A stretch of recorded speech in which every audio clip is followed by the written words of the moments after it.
Yeah. Let's say there is a path in which, for example, you heard of the Aghoris, the Hindus? Yes, indeed. Yeah, Yes. where they actually eat the flesh of humans. Yes, indeed, I have heard about them. Okay, so The body that has been... would you agree with eating human flesh as being something that you should abandon, or something that is okay to indulge in? Yeah, that's fine. I don't have a problem with it. You have no problem with anyone eating human flesh? As long as they eat flesh of dead bodies, which have been discarded. Earlier, wait.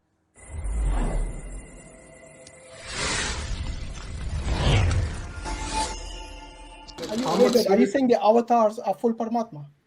Indeed, they are. They are. Okay. What is an avatar? Wait. Is the avatars of, for example, do you know the story of Mohini? Mohini, yeah. The avatar of Vishnu? Yeah, Mohini and Shiva stories. Was she Paramatma? No, she wasn't a Paramatma. She was just Exactly. So don't say all avatars are Paramatma, okay? You're misrepresenting Hinduism. Don't think we were born yesterday.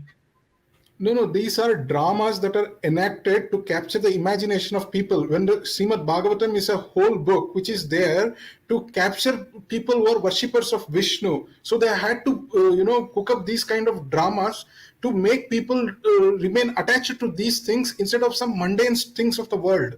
So are you saying they're not even real? They are just acting in drama?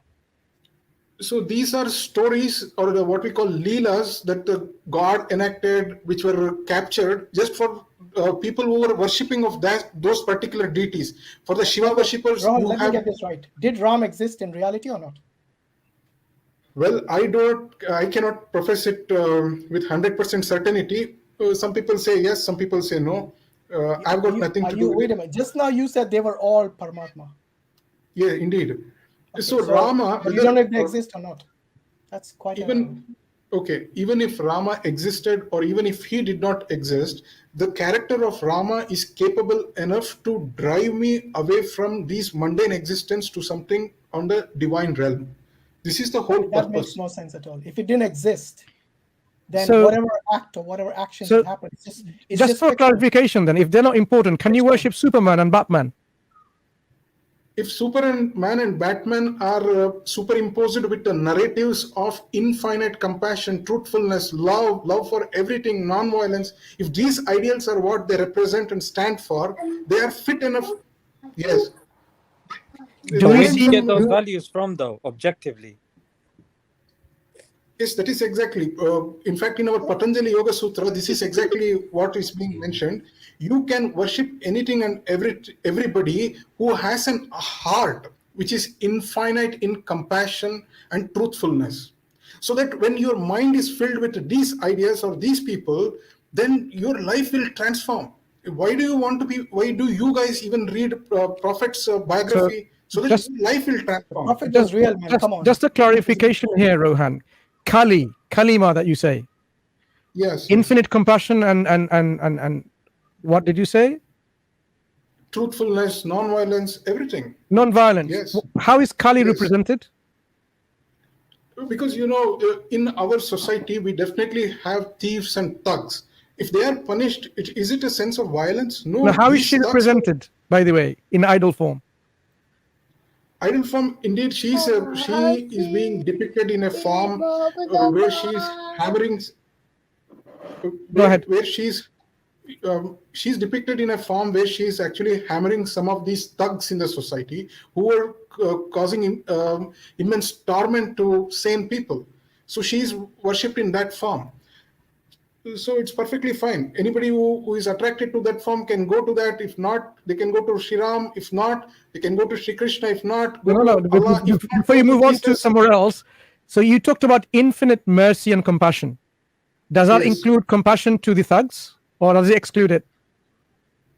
To everybody. There is nobody who is removed from you're saying gods that is represented like in form of Kalima. I mean, anyone can Google and look at the picture right now, and you're saying infinite compassion means everybody, and yet the idols that you actually carve shows how angry she is and how she's got swords or whatever, like cutting the heads of someone. There's different representation. So that's not showing infinite compassion, is it?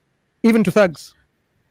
see, if I am a sane man and I am being tormented by thugs in the society, and No, I'm if talking about the the thugs power- themselves.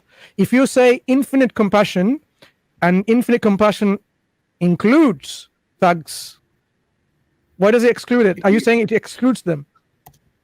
Does it exclude the criminals? Punishment is also a form of compassion. A teacher punishes a student. Does it mean that she has got some vengeance towards the student? No. Her only intention is to set order in the class. The same thing she is being done, and she responded to the calls of same people who are being tormented by these devils. She responded, and that's where we see her compassion. And it's not that somebody who was punished will suffer in hell for eternity, as is in Islamic theology. There is no concept of eternal hell in India or in Hinduism. Here, everybody will be reformed. Everybody will be given the opportunity to reform and come to the domain of eternal happiness. Eternal When is that heaven. happening? When does that happen? This whole life cycle is the same. It is the Can continuous you cycle of. give us one example of someone reached that end of the life cycle? Well, I am somebody who worships Buddha. So I for sure can say that Buddha is one. And of course, Sri Ramakrishna Paramahamsa or Swami Vivekananda, who are incidentally worshippers of Ma Kali. So innumerable. So they have reached, so these individuals that you've mentioned, they have reached the ultimate level of moksha, or whatever you would call it, nirvana, or whatever you call it, the end of their cycle, right? We can see that by their actions. Do they behave with infinite compassion and zero vengeance and hate? Indeed, there is that reflection of nirvana. Wherever you see that zero hatefulness, there is nirvana. Yeah, we did Even see that 1%. in the Buddhist population, monks. We saw that they were so much in their zero vengeance, and eventually, when the story of Rohingya came along, then we really appreciate the true nature of this belief in action. Yes, we did see them. I mean, I'm sure you did not miss that too. No, certainly not. Not just the Rohingyas. Even it happened in Sri Lanka also, which is also a Buddhist country. Yeah, exactly. So yes. In Islam, if you have a question about, or some misunderstanding of eternal hell, the eternity, not everyone goes to eternal hell. Did you know that?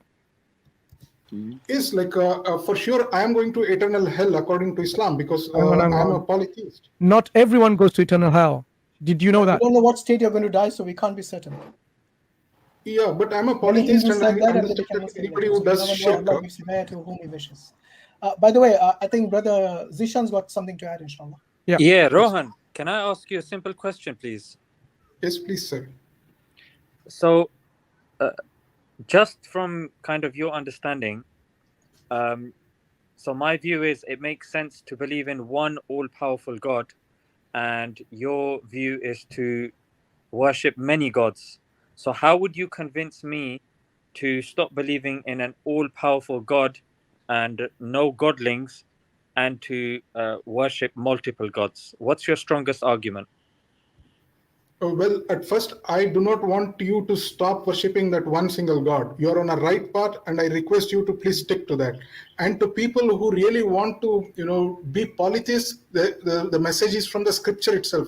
Do not concentrate on multiple gods. Like if somebody wants to reach America, you concentrate on how you can. You've already boarded the ship. Now you concentrate on how this ship can take you to America. If you simply keep juggling your mind between a ship or even a rocket or an aeroplane and all these things, you can never get concentrated. You will never reach your destination.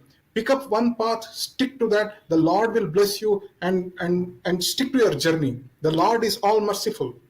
What if that one path you chose was wrong? Any path which teaches you truth, non-violence. No, let's say that path you chose, you thought There's two things here. thought that was going to take you to the destination. What if it is wrong?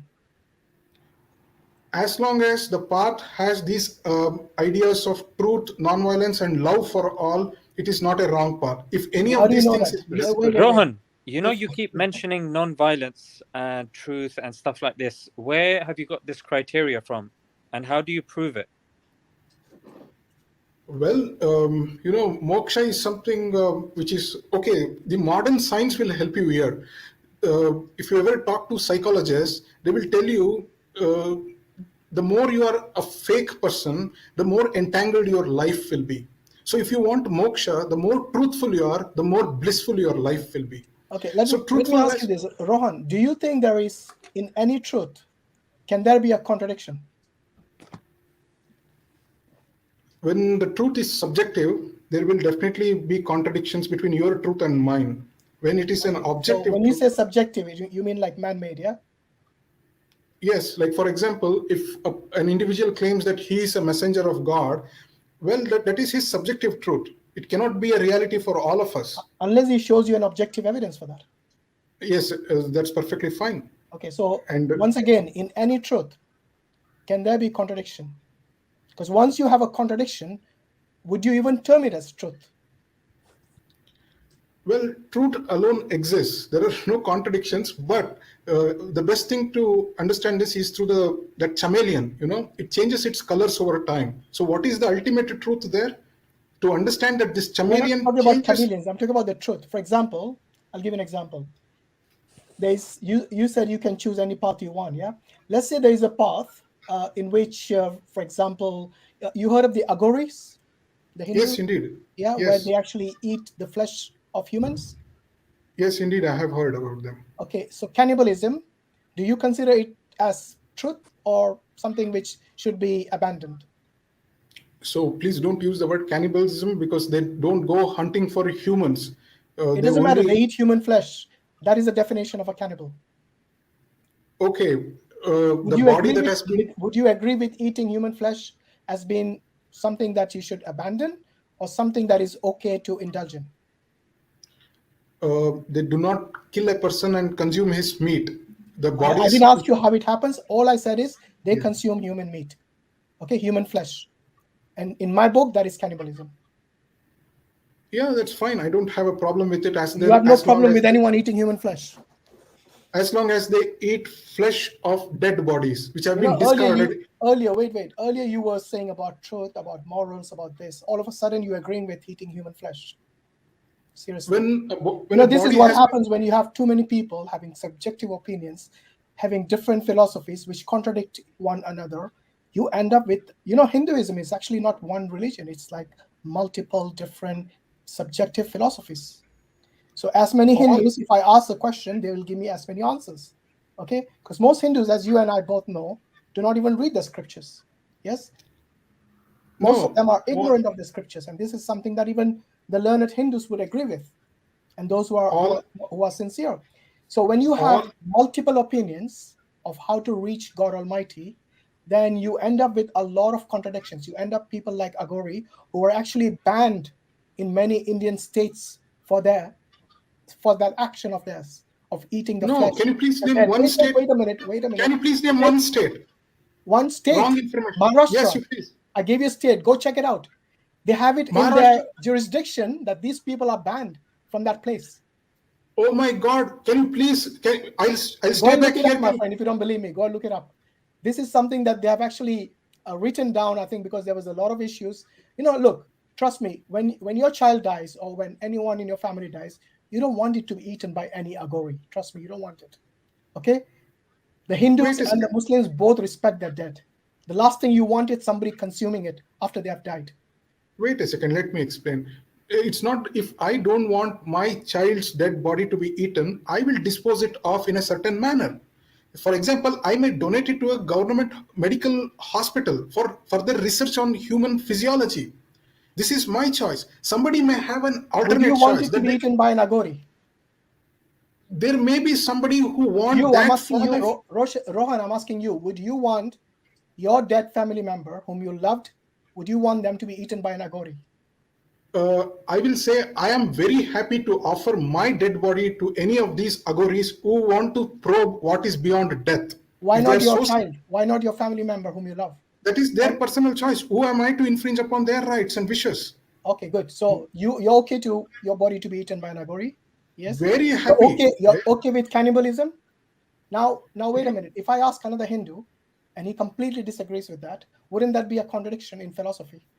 No, contradiction is not there. All 1 billion Hindus. One says yes, another says no. One says it is evil, the other says it's good. It is a contradiction, my friend, whether you like it or not. But anyway, I think we have given you enough time. So have you got anything before you leave? Yeah, it was very kind of you to offer me time. Thank you so much. You're welcome. And look, we like discussions with Hinduism. We don't want to come across as people who mock your religion or your gods.